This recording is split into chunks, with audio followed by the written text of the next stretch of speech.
me. I am undercover, flawlessly disguised as a bee. I wanted to try living on the sweeter side of life. And bees make honey, and that's sweet, so it sort of made sense.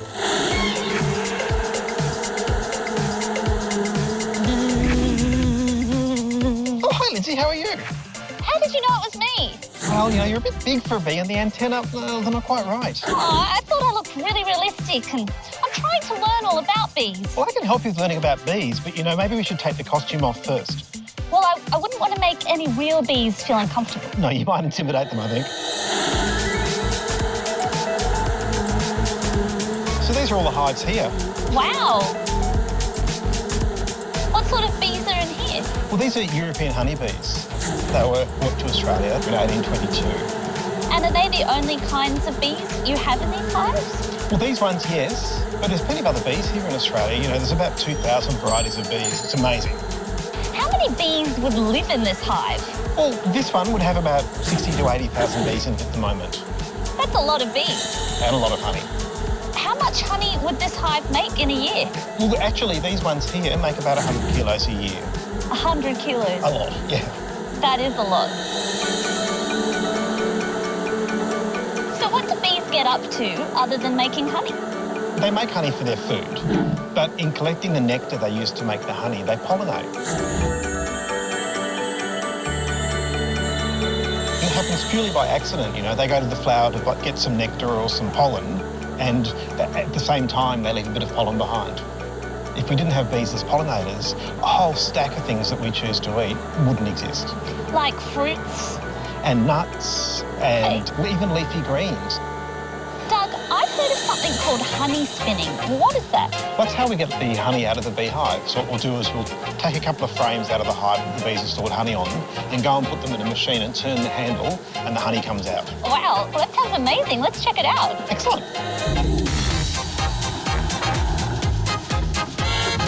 So what we'll do is use the smoker to calm the bees down and then pick out a couple of frames of honey that are ready to go, bring them back and give them a spin. Wow.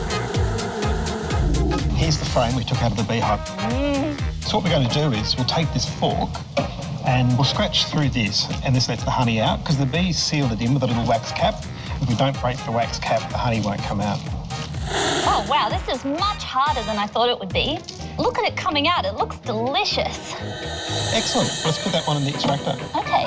So, Doug, this is a weird-looking thing. Is this the spinner? It looks like a bin. Yeah, well, it's a bin that honey comes out of, which is good. So all I do now is I'm just going to turn the handle and the honey will start coming out. Oh, wow. How is it working, Doug? We've taken the caps off so the honey can get out, and now we're spinning the frames around, which forces it out. So it's getting flung out? It's getting flung out, and it's got to run down the drum, and then we'll take it out the tap at the bottom. Is that good exercise, Doug? Yeah, it is. I do a lot of it. All right, I think that's done now. You have a look, most of the honey's come out. Oh, it's nearly all gone. So now the next bit, let's taste the honey. I've got some jars. Fantastic. So what we'll do, this is like a little tap that the honey comes out of. If you get the jar under here, we'll just lift it up and the honey's going to come out. Oh, wow, it's beautiful. It's so fresh, it had bees on it only a little while ago. Well, all my efforts have paid off. I've got my sweet honey and I've learned all about bees. Here's to being sweeter. Thanks, Doug.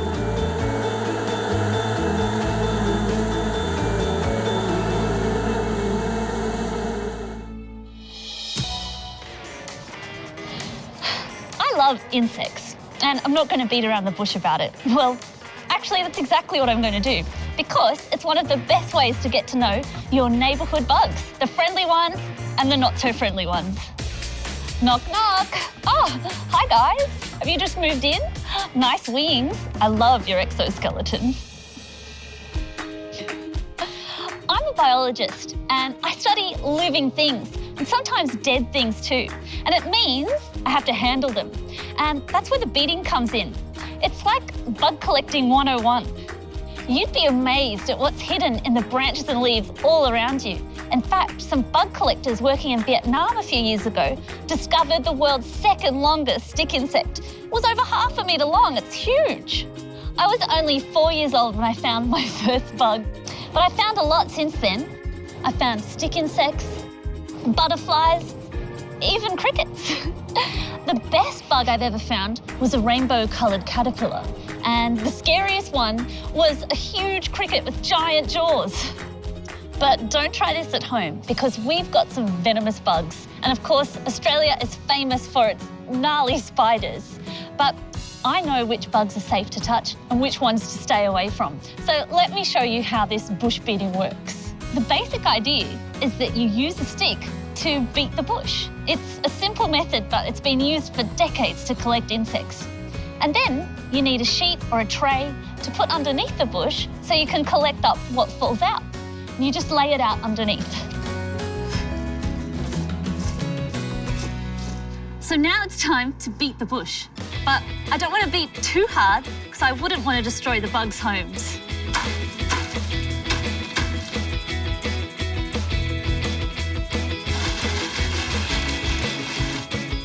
Let's see what we found. Wow, look, here's a spider and I can see millipedes crawling around. I wonder what else is here. Maybe something's fallen off the sheet. Oh, whoa! It's huge! I found this huge moth. This poor moth has died. I wonder if I've got a new species. I could take this to the Macleay Museum and compare it to their bug collection. They've got one of the biggest bug collections in the Southern Hemisphere. If I can't find a moth like this in the collection, it might mean I found a new species.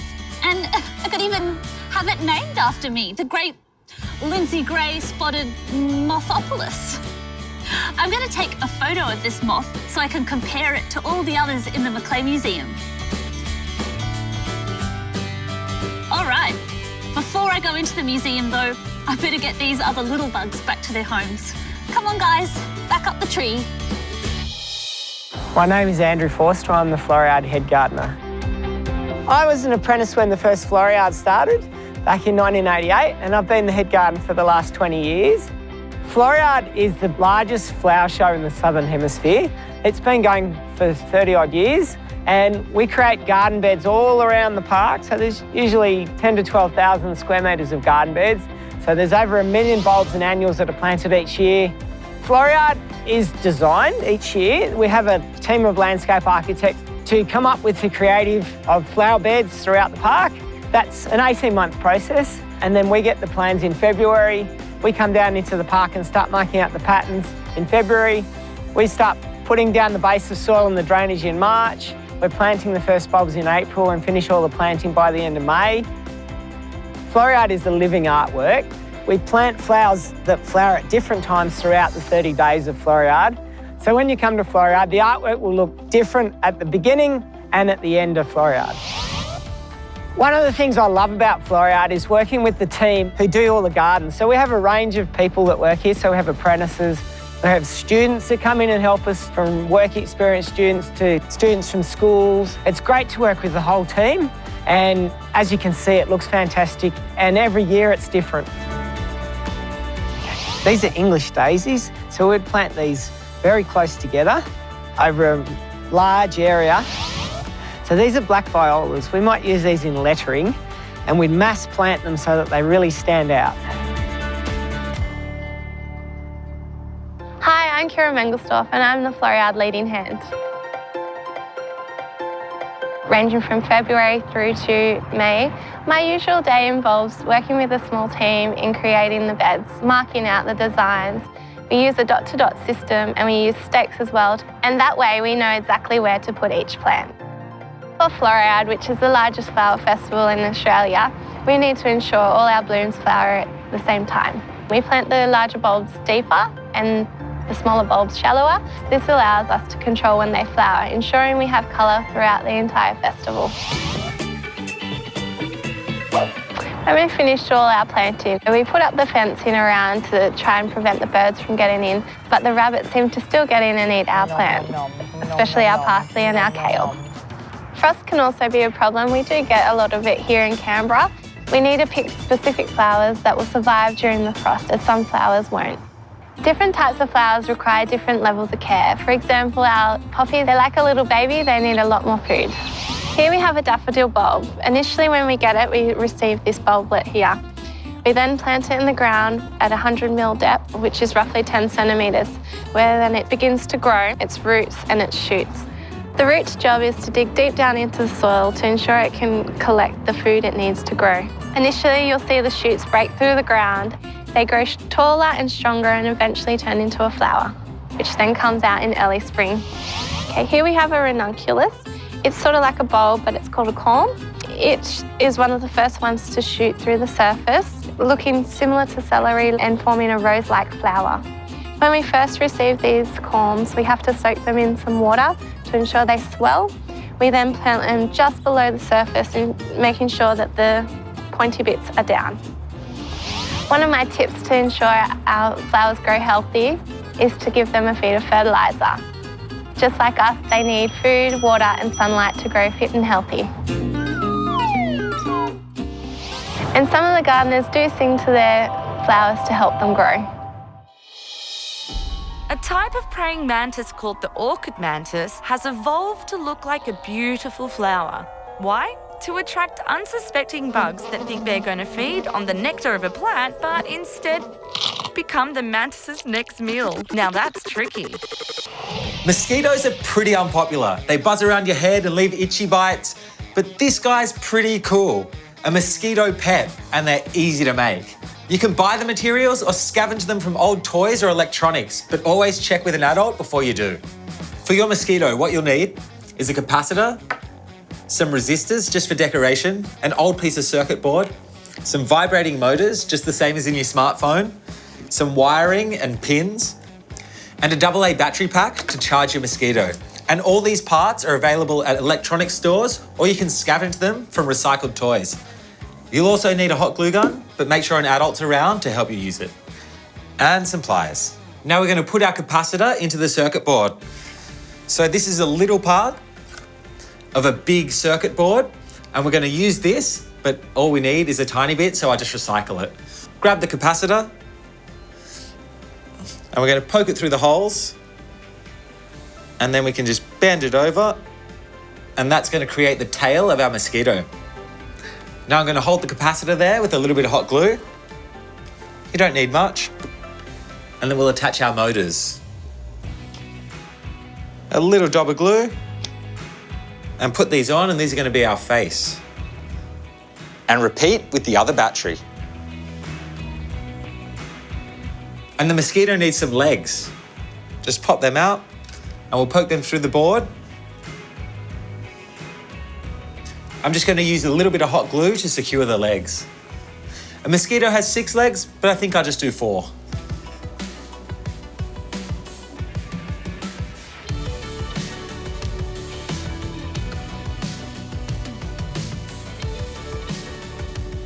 And now I think it needs some wings. And poke it through there. A little bit of glue on the bottom. So I'm making the wings out of these little jumper cables. Just basically wires. And just bending them over. And the last wing, glue it on. Okay, now it's time to connect our motor and see if it flies. The positive leg on the capacitor is the longest one, and that's what we attach our red cord to. And now we put the black cord on the shorter leg. A capacitor is a device that stores energy, and we're just going to convert the battery's energy into the capacitor, and that's going to make our mosquito buzz. That's wired up. Going to turn on the battery pack and let that charge for about a minute, and then we'll unplug it and watch our mosquito buzz around. Last wire's on. Okay, little mosquito bot, come to life.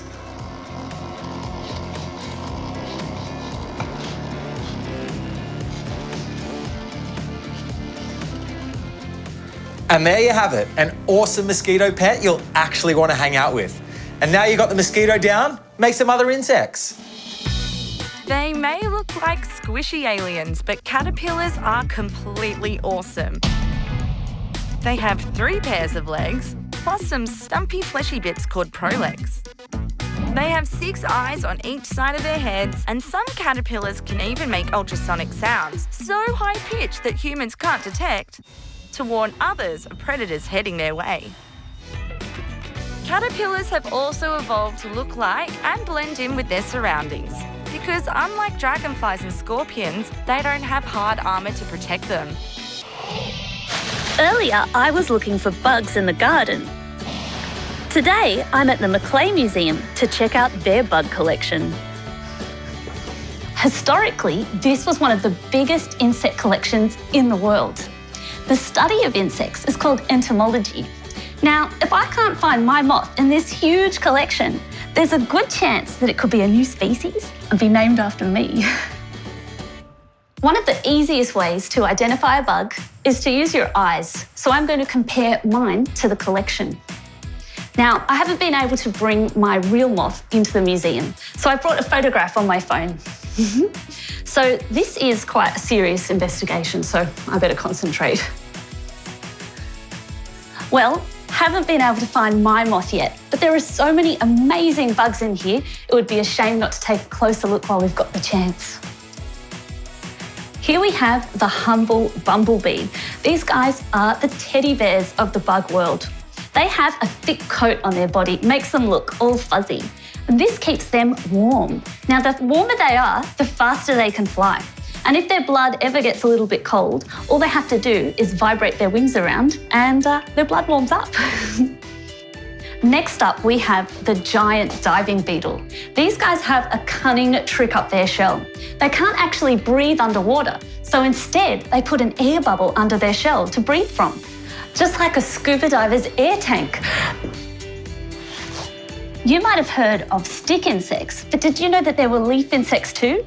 These guys are the masters of camouflage in the insect world.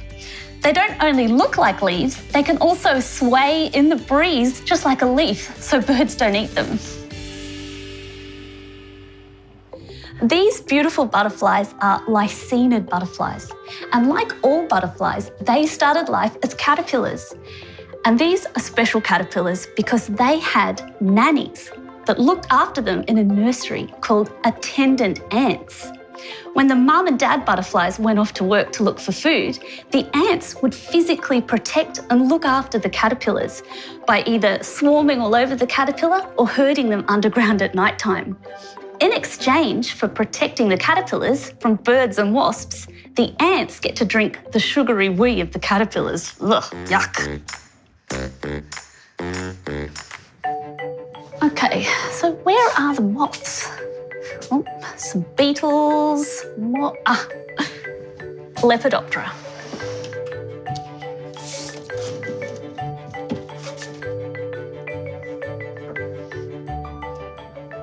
Okay, well, these are looking a little bit similar. I'll get out my moth and have a look. Oh, I'm afraid to say Alexander Macleay has got here 200 years before me.